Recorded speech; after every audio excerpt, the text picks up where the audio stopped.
तो सबसे पहले जय हिंद सभी बच्चों को। आज हम इस वीडियो में आपके निबंध लेखन के बारे में पढ़ेंगे, ठीक है। और आपके हिंदी में जो निबंध लेखन है इससे टोटल 5 मार्क्स पूछा जाएगा, ठीक है। 3 गो निबंध दिया रहेगा आपके एग्जाम में और 3 में से किसी एक को आपको लिखना है, ठीक है। ध्यान दीजिए। तो इसके लिए आपको बहुत ज्यादा पढ़ने का जरूरत नहीं है, बस हम गिना चुना 4 पढ़ाएंगे, ठीक है। आप कर लीजिएगा तो इसी से आपका एग्जाम में आ जाएगा गारंटी, ठीक है। चलिए ध्यान देते हैं हमारा फर्स्ट क्या बोला है। तो पहला हमारा जो निबंध लेखन है वो हमारा राज्य झारखंड के बारे में दिया है। किसके बारे में लिखना? हमारा राज्य झारखंड के बारे में, ठीक है। ध्यान दीजिए। तो इसका संकेत बिंदु क्या क्या दिया है देखिए। तो प्रस्तावना मतलब परिचय, ठीक है। झारखंड के इतिहास को लिखना है, सीमा लिखना है, निवासी लिखना है, संसाधन लिखना है, विशेषता लिखना है और उपसंहार को लिखना है। अच्छा, इसी उपसंहार को कहीं कहीं पर क्या लिख देगा? आपका निष्कर्ष, ठीक है। चलिए ध्यान देते हैं।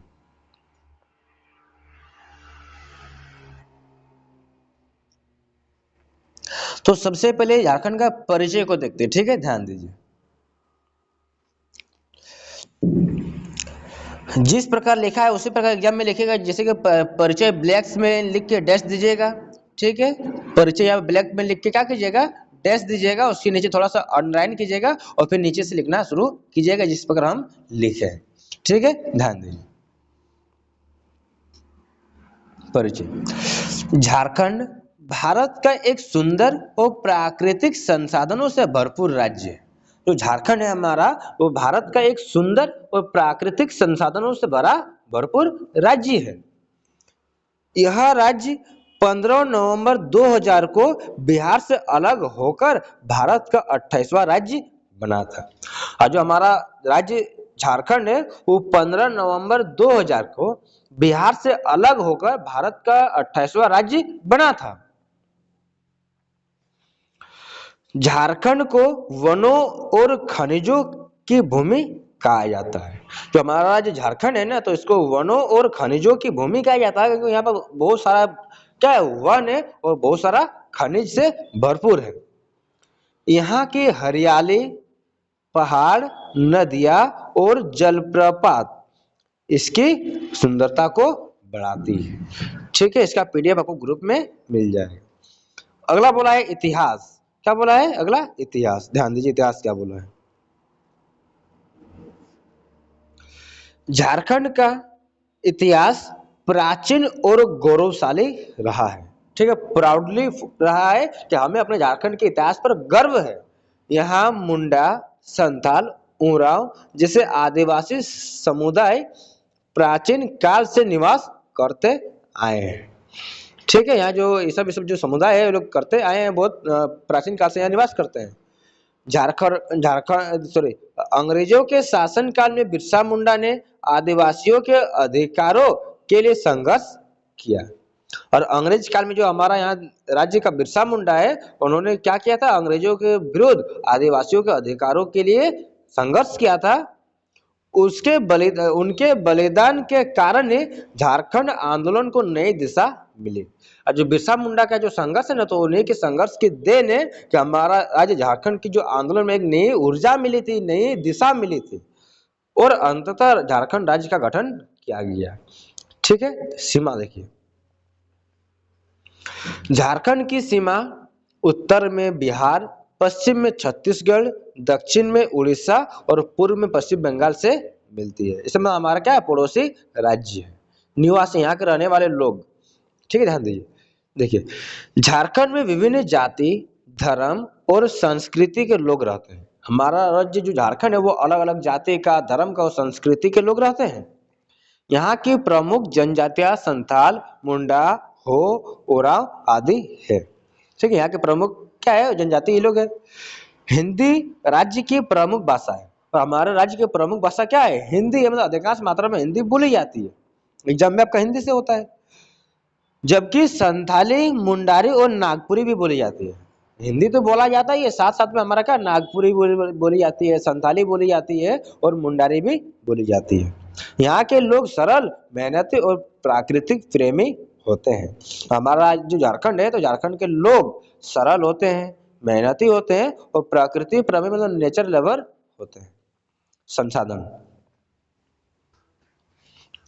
संसाधन देखिए, झारखंड खनिज संसाधनों के लिए प्रसिद्ध है। झारखंड फेमस ही है हमारा क्या, खनिजों के लिए। यहाँ कोयला, लोह अयस्क, बॉक्साइड और अभ्रक आदि है। ठीक है, और अभ्रक में तो सबसे पहले कौन है, हमारा कोडरमा। कोडरमा हमारे अभ्रक उत्पादन में बहुत आगे है। ठीक है, तो जितने बच्चे कोडरमा से ये वीडियो को देख रहे हैं, कमेंट कीजिएगा sir I am from Koderma. ठीक है, देखते हैं कि कोडरमा से कौन कौन मेरे भाई और बहन इस वीडियो को देख रहे हैं। ठीक है, तो बॉक्साइड, अभ्रक आदि प्रचुर मात्रा में पाया जाता है। इसके अलावा घने जंगल है, नदियां है, जलप्रपात, यहाँ की प्राकृतिक संपदा है, मतलब यहाँ की वो सब भी हमारे लिए क्या बेनिफिट्स है, विशेषताएं हैं। ध्यान दीजिए, झारखंड की संस्कृति, लोक नृत्य, लोकगीत और त्योहार इसकी विशेष पहचान है। ये सब हमारे राज्य की क्या है, विशेष पहचान है। सरहुल, कर्मा, सोहराय आदि यहाँ के प्रमुख त्योहार हैं। झारखंड का प्राकृतिक सौंदर्य और औद्योगिक महत्व इसे विशेष बनाता है। हमारा यहाँ का जो प्रकृति है और जो हमारा जो उद्योग है, जैसे बीएसएल प्लांट है बोकारो में, जो टाटा स्टील प्लांट है, ये सब क्या करता है, इसकी सुंदरता को, विशेषता को और बढ़ाता है। उपसंहार, ठीक है, ध्यान दीजिए।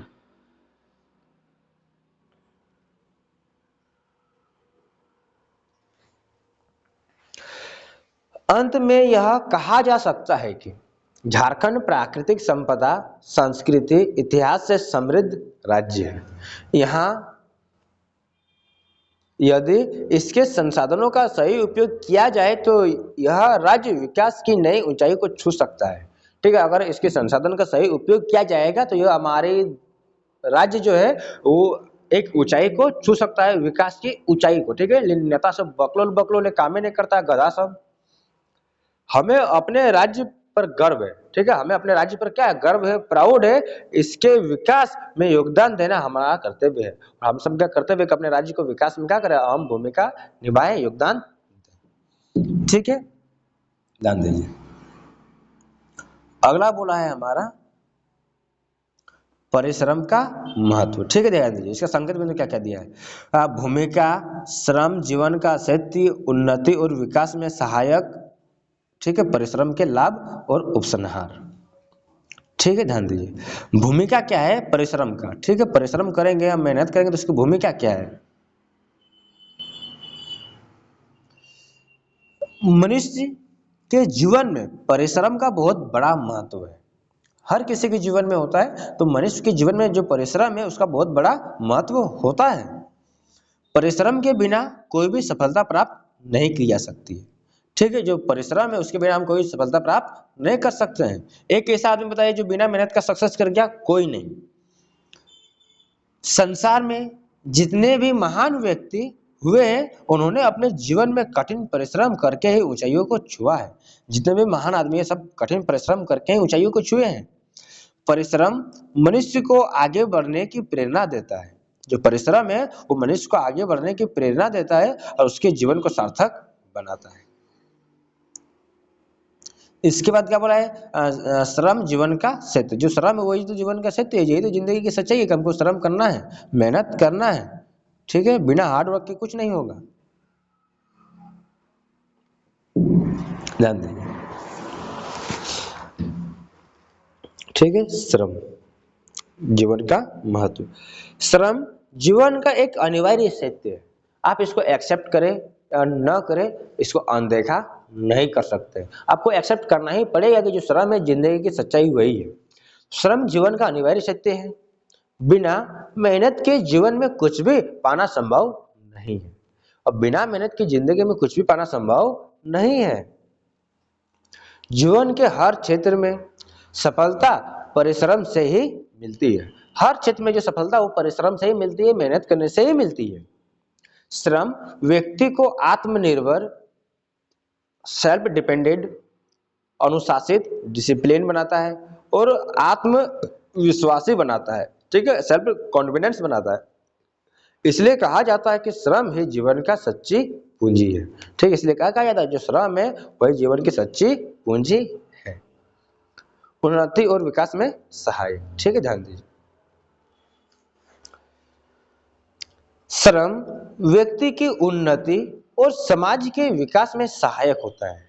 जो परिश्रमी व्यक्ति होते हैं, परिश्रम व्यक्ति की उन्नति और समाज के विकास में सहायता होता है। जो परिश्रमी व्यक्ति की जो उन्नति होती है वो समाज के विकास में भी सहायता देता है। परिश्रमी व्यक्ति अपने लक्ष्य को प्राप्त करता है और आगे बढ़ता है। जो परिश्रमी व्यक्ति होते हैं वो अपने लक्ष्य को प्राप्त करते हैं, वो जिंदगी में निरंतर आगे बढ़ते रहते हैं। देश की प्रगति भी उन लोगों की परिश्रम पर ही निर्भर करती है। हमारा मान लीजिए कोई लड़का मेहनत करके साइंटिस्ट बन गया तो हमारे देश के विकास में योगदान देगा। तो ये बोला है परिश्रमी व्यक्ति देश के विकास प्रगति में भी क्या करता है, अपना योगदान देता है, उस पर भी निर्भर करता है जो ईमानदारी से अपना कार्य करते हैं। ठीक है, ध्यान दीजिए लास्ट में क्या बोला है, देश की प्रगति भी उन लोगों के परिश्रम पर निर्भर करती है जो ईमानदारी से अपना काम करते हैं। जो अपने ईमानदारी से काम करते हैं उनकी मेहनत पर हमारे देश का फ्यूचर डिपेंड करता है। देखिए परिश्रम के लाभ क्या क्या है। ठीक है, ध्यान दीजिए।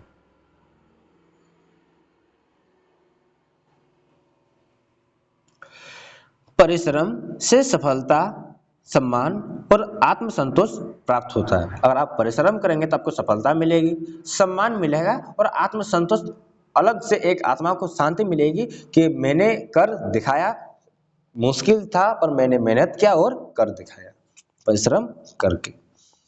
मेहनत करने वाला व्यक्ति कठिन परिस्थितियों का सामना धैर्य पूर्वक करते हैं। जो मेहनती होते हैं वो कठिन से कठिन परिस्थितियों का सामना भी धैर्य पूर्वक करते हैं।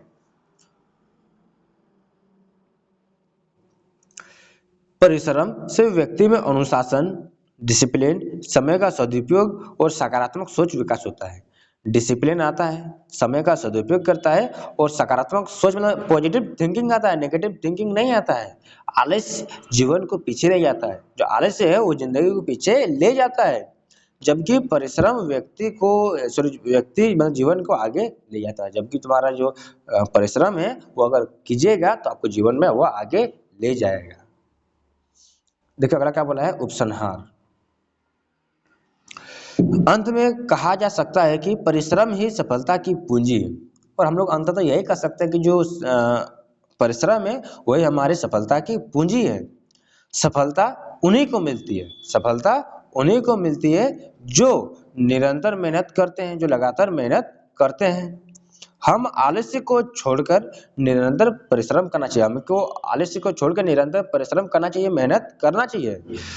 वो बोलते हैं ना कि जब तक न सफल हो नींद चैन को त्यागो तुम, जब तक न सफल हो नींद चैन को त्यागो तुम, संघर्ष का मैदान छोड़ के मत भागो तुम, संघर्ष का मैदान छोड़कर मत भागो तुम। परिश्रम के द्वारा ही हम अपने जीवन को सफल और उज्जवल बना सकते हैं। ठीक है, ये हो गया। पीडीएफ आपको ग्रुप में मिल जाएगी। और सबसे ज्यादा इंपॉर्टेंट जो है हमारा बिरसा मुंडा, सबसे ज्यादा इंपॉर्टेंट आपके एग्जाम के लिए हमारा राज्य झारखंड के बाद है तो वो हमारा बिरसा मुंडा है। ठीक है, हमारा राज्य झारखंड से भी ज्यादा इंपॉर्टेंट है बिरसा मुंडा इस साल के लिए। ध्यान दीजिए कि इसका संकेत बिंदु क्या है, ध्यान दीजिए। संकेत बिंदु परिचय लिखना है, बचपन और शिक्षा लिखना है। बिरसा मुंडा का परिचय लिखना है, उनका जीवन और जो बचपन का शिक्षा लिखना है, कार्य क्षेत्र लिखना है, क्या क्या कार्य किया, अंग्रेजों से संघर्ष किस प्रकार किया, उसका फिर निष्कर्ष लिखना है। ठीक है, ध्यान दीजिए। सबसे पहले परिचय, ध्यान दीजिए। ठीक है, परिचय। बिरसा मुंडा झारखंड के महान स्वतंत्रता सेनानी और आदिवासी समाज के जन नायक थे।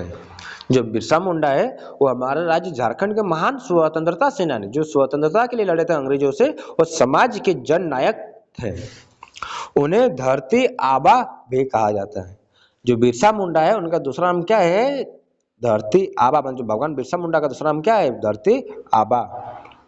उन्होंने अंग्रेजों के अत्याचार और जमींदारी प्रथा का विरोध आदिवासियों को जागरूक किया। उन्होंने जो अंग्रेजों के अत्याचार के विरुद्ध और जमींदारी प्रथा के विरुद्ध आदिवासियों को क्या क्या जागरूक किया और उनके लिए संघर्ष भी किए थे।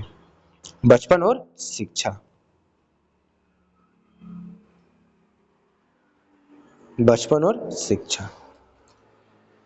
बिरसा मुंडा का जन्म 15 नवंबर 1875 को झारखंड के उलिहाती नामक गांव में हुआ था। ठीक है, जो बिरसा मुंडा का जन्म कब हुआ था? 15 नवंबर 1875 को झारखंड के एक रांची में, जो राजधानी रांची है, उसके उलिहाती नामक गांव में हुआ था। उनका बचपन, मतलब बिरसा मुंडा का बचपन गरीबी में बीता था। प्रारंभिक शिक्षा उन्होंने मिशन स्कूल से प्राप्त किया। जो मिडिल स्कूल होता है, तो मिडिल स्कूल से उन्होंने अपने प्रारंभिक शिक्षा को प्राप्ति की थी, जहां वे अनुशासन और ज्ञान से प्रभावित हुए, जहां उन्होंने डिसिप्लिन सीखा और ज्ञान से प्रभावित हुए। शिक्षा के साथ उन्होंने अपने समाज की परंपराओं और समस्याओं को भी समझा। शिक्षा प्राप्त करने के साथ साथ अपने जो समाज की जो समस्या है, परंपरा है, उसको भी समझने की कोशिश किए थे। कार्य क्षेत्र, क्या क्या कार्य किए थे, ठीक है, ध्यान दीजिए। बिरसा मुंडा ने आदिवासी समाज में फैली कुरीतियों का दूर करने और लोगों को संगठित करने का कार्य किया। जो कुरीति है, जो अंधविश्वास है, उसको दूर करने का और लोगों को संगठित जमा करने का कार्य किया। उन्होंने, मतलब बिरसा मुंडा ने लोगों को आत्मसम्मान, स्वच्छता और सत्य के मार्ग पर चलने की प्रेरणा दी। आत्मसम्मान, अपना कॉन्फिडेंस, अपना जो सम्मान है, कभी नहीं खोना है। तो एक कहावत भी है ना कि धन यदि गया तो गया ना कुछ भी, स्वास्थ्य गया कुछ जाता है, स्वाभिमान जो गया तुम्हारा, समझो कि सब कुछ लूट जाता है। इसलिए स्वाभिमान से कभी समझौता नहीं करना चाहिए। युद्ध नहीं जिनके जीवन में, वो भी बड़े अभागे होंगे, या तो प्रण को तोड़ा होगा या तो रण से भागे होंगे। ठीक है, आत्मसम्मान से कभी पीछे नहीं आना है, वो अपना सम्मान नहीं खोना है। ध्यान दीजिए, उनका आंदोलन सामाजिक सुधार के साथ साथ राजनीतिक जागरूकता का भी प्रतीक है। ठीक है, अंग्रेजों से संघर्ष।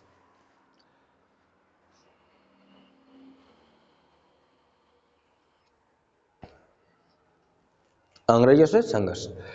अंग्रेजों और जमींदारों द्वारा आदिवासियों की जमीन छीन ली जाती थी। इसके विरोध में बिरसा मुंडा ने उलगुलान विद्रोह का नेतृत्व किया। अंग्रेजों और जमींदारों द्वारा आदिवासियों की जमीन को छीन ली जाती थी, हड़प लिया जाता था। इसके विरुद्ध बिरसा मुंडा ने एक क्या कहना, उलगुलान विद्रोह का नेतृत्व किया। उन्होंने अन्याय के खिलाफ आवाज उठाई और आदिवासियों को एकजुट किया। जो अन्याय था उनके खिलाफ आवाज उठाई और आदिवासियों को एक जगह पर एकजुट किया।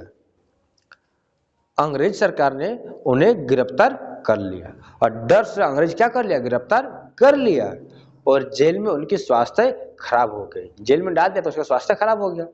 अस्वस्थ अवस्था में 9 जून 1900 ईस्वी में रांची जेल में उनकी मृत्यु हो गई। ठीक है, उनकी मौत कहाँ, वो जेल में ही हो गई। निष्कर्ष देखिए,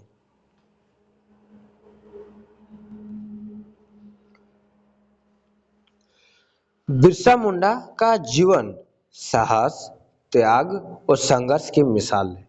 जो बिरसा मुंडा है, तो बिरसा मुंडा का जीवन साहस, त्याग का क्या है, संघर्ष का मिसाल है। उन्होंने आदिवासियों को उनके अधिकारों का एहसास कराया कि ये तुम्हारा अधिकार है और अधिकार मांगने से नहीं, छीनना पड़ता है। अधिकार मांगने से कभी नहीं मिलेगा, अधिकार को छीनना पड़ेगा।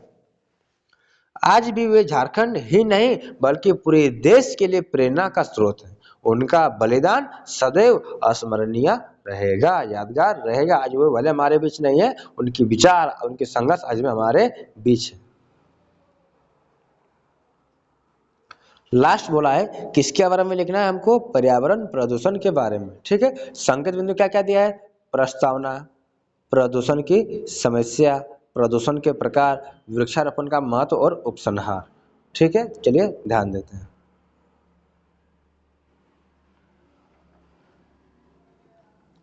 देखिए प्रस्तावना क्या क्या बोला है। पर्यावरण हमारे जीवन का आधार है। हमारे जीवन का क्या है, आधार है। स्वच्छ और संतुलन पर्यावरण से ही मनुष्य, पशु पक्षी, वनस्पति स्वस्थ रह सकते हैं। एक अगर स्वच्छ और संतुलित पर्यावरण रहेगा तभी स्वस्थ रह सकते हैं, परंतु आधुनिक जीवन शैली, औद्योगिकरण और बढ़ती जनसंख्या के कारण पर्यावरण प्रदूषण एक गंभीर समस्या बन गया है। जो आधुनिकीकरण आया है, जो औद्योगिकीकरण आया है और जो बढ़ती जनसंख्या के कारण जो पर्यावरण प्रदूषण एक गंभीर समस्या बन गई है। प्रदूषण की समस्या देखिए, आज वायु, जल और भूमि सभी प्रदूषण के चपेट में है। और वायु भी प्रदूषण हो रहा है, जल भी हो रहा है, भूमि भी हो रहा है, सब कुछ प्रदूषण हो रहा है। कारखानों का धुआं, वाहनों से निकलने वाली गैस, प्लास्टिक, कचरा और रासायनिक अपशिष्ट पर्यावरण को लगातार नुकसान पहुंचा रहे हैं। जो हमारा कारखाना से निकलने वाला धुआं है, वाहनों से निकलने वाली जो CO2 है, गैस है, ठीक है, प्लास्टिक का जो इस्तेमाल कर रहे हैं और रासायनिक अपशिष्ट पर्यावरण को लगातार नुकसान पहुंचा रहे हैं। इसके कारण जलवायु परिवर्तन हो रहा है, बीमारी और प्राकृतिक संतुलन बाधा उत्पन्न हो रही है। देखिए प्रदूषण के प्रकार क्या क्या है, ठीक है। देखिए प्रदूषण मुख्यतः 4 प्रकार के होते हैं: वायु प्रदूषण, जल प्रदूषण, भूमि प्रदूषण और ध्वनि प्रदूषण, ठीक है। देखिए वायु प्रदूषण क्या बोला है, धुआं, धूल और हानिकारक गैस वायु को दूषित करते हैं। सब क्या करता है ना, वायु को दूषित करता है। जल प्रदूषण कैसे होता है, नदियों में गंदा पानी, रसायन और कचरा डालने से जल प्रदूषित हो जाता है। भूमि प्रदूषण कैसे होता है, ठीक है, भूमि प्रदूषण प्लास्टिक, कूड़ा, कचरा, रसायन मिट्टी को खराब कर देता है। और ध्वनि प्रदूषण तेज आवाज मानव स्वास्थ्य को बुरा प्रभाव डालती है। जैसे जो तेज आवाज चलने वाली जो मशीन है वो हमारा ध्वनि प्रदूषण करती है। वृक्षारोपण का महत्व, वृक्षारोपण का महत्व, ठीक, देखिए वृक्ष पर्यावरण का रक्षक है। जो वृक्ष है वो पर्यावरण का क्या है, रक्षक है। वे कार्बन डाइऑक्साइड को यहाँ कम होगा, ठीक है। देखिए वे कार्बन डाइऑक्साइड को कम कर ऑक्सीजन प्रदान करता है। जो कार्बन डाइऑक्साइड को कम करता है और ऑक्सीजन देता है, वर्षा में सहायक होते हैं और प्रदूषण को कम करते हैं, ठीक है। सब कौन करता है, वृक्षारोपण, वृक्ष करता है। अधिक से अधिक वृक्षारोपण करके हमें पर्यावरण को स्वच्छ बनाना चाहिए। अगला क्या बोला है, उपसंहार, निष्कर्ष, पर्यावरण प्रदूषण मानव जीवन की उत्पन्न समस्या है। जो पर्यावरण प्रदूषण है वो मानव द्वारा ही उत्पन्न समस्या है। यह मनुष्य ही किया है, प्रकृति नहीं किया है। इसलिए इसका समाधान भी हमारे हाथ में है। जब मनुष्य किया है उत्पन्न तो इसका समाधान भी मनुष्य ही करेगा। हमें वृक्षारोपण, स्वच्छता, ऊर्जा संरक्षण, ठीक है, और पर्यावरण अनुकूलन आदतें अपनानी चाहिए। ऐसा आदत बनाए जिससे वृक्षारोपण, स्वच्छता, ऊर्जा संरक्षण और पर्यावरण अनुकूल बना रहे। आने वाली पीढ़ियां के लिए सुरक्षित और स्वस्थ पर्यावरण छोड़ पाएंगे, ठीक है। तभी हम लोग क्या करेंगे, एक अच्छा सा पर्यावरण को छोड़ पाएंगे, ठीक है। ध्यान दीजिए, इसका PDF नोट्स आपको हमारे ग्रुप में मिल जाएगा, ठीक है। अगर कोई नए बच्चे हैं जो अभी तक ग्रुप में नहीं जुड़े हैं तो जो मेरा नंबर है 6238469009, इस नंबर में व्हाट्सएप करके आप क्या कीजिएगा ना, हमारे जो व्हाट्सएप ग्रुप में जोड़ देंगे, ठीक है। आप बस कॉल कीजिएगा या तो मैसेज कीजिएगा, व्हाट्सएप में मैसेज कीजिएगा, ठीक है, कि सर हमको ग्रुप में जोड़ दीजिए 6238469009, ठीक है। आपको ग्रुप में जोड़ दिया जाएगा, ठीक है। एक और इन्फॉर्मेशन, हमारा यूट्यूब चैनल में मैथ्स का सारा वीडियो अपलोड पहले ही हो चुका है, ठीक है। हिंदी का खत्म हो गया है, ठीक है, हिंदी का भी वीडियो अपलोड हो चुका है और सब का हम प्लेलिस्ट बना दिए। आप हिंदी का अलग प्लेलिस्ट, इंग्लिश का अलग, मैथ्स का अलग, साइंस का अलग और SST का अलग प्लेलिस्ट बना दिए। आपको जिसका वीडियो चाहिए उसका प्लेलिस्ट में जाइएगा, सीधे मिल जाएगा, ठीक है। उसके बाद आपको हमारा यूट्यूब चैनल में हिंदी का, मैथ्स का खत्म हो गया है, इंग्लिश का भी आज खत्म हो जाएगा या तो कल कंफर्म खत्म हो जाएगा, ठीक है। उसके बाद कल, आज या कल तो इंग्लिश खत्म हो जाएगा और मेरा हिंदी खत्म हो चुका है। कल से हम क्या करेंगे ना, साइंस का वीडियो और एसएसटी का वीडियो, साइंस का वीडियो और एसएसटी का वीडियो डेली 3 या 4 वीडियो अपलोड कर देंगे आप लोगों के लिए। जैसे कि आज कौन सा डेट है, 27 या 28 तारीख है आज, ठीक, 28 जनवरी है। तो 29, 30, 31 फिजिक्स एक दिन, केमिस्ट्री एक दिन, बायोलॉजी एक दिन, हो गया साइंस खत्म। और 28 को ही हम कोशिश करेंगे कि इतिहास का एक दिन, भूगोल का एक दिन, नागरिक का और एक दिन अर्थशास्त्र का पूरा खत्म कर दे, ठीक है। और आप लोगों के लिए सबसे इंपॉर्टेंट कि एग्जाम में लिखना कैसे है, बहुत सारे बच्चे हमको कमेंट कर रहे हैं, बहुत सारे बच्चे हमको फोन कर रहे हैं, मैसेज कर रहे हैं, सर एग्जाम में किस प्रकार आंसर को लिखा जाए कि जो मेरा एग्जाम में 95 प्लस एग्जाम में मार्क्स आएगा, ठीक है। तो और सब्जेक्ट एग्जाम से एक दिन पहले एग्जाम में आपको हिंदी में कैसे लिखना है, इंग्लिश में कैसे लिखना है, मैथ में कैसे लिखना है, साइंस में कैसे लिखना है और एसएसटी में कैसे लिखना है, इसका वीडियो हम एक दिन पहले अपलोड करेंगे। ऑल सब्जेक्ट का, हिंदी से पहले हिंदी का, इंग्लिश से पहले इंग्लिश का, मैथ से पहले मैथ का, साइंस से पहले साइंस का, एसएसटी से पहले एसएसटी का और संस्कृत का भी वीडियो अपलोड करेंगे, ठीक है। यहाँ पे तो समझ में आ गया। और वो वीडियो आप लोगों के लिए इतना ज्यादा इंपॉर्टेंट होने वाला है कि कुछ कहे ही नहीं। और आप जैसे मन तैसे लिख कर, अगर आप जैसे तैसे लिख कर मान लीजिए कि 80 मार्क्स आ रहा है ना, तो अगर हम जिस टेक्निक का फॉलो कर लेंगे तो आपका 10 मार्क्स बढ़ जाएगा। और आपका 85 आने वाला है तो 95 आएगा, ठीक है। तो उस वीडियो को देखने के लिए एकदम नहीं भूलिएगा, ठीक है। मिलते हैं नेक्स्ट वीडियो में, तब तक के लिए जय हिंद, जय भारत, इनकलाब जिंदाबाद।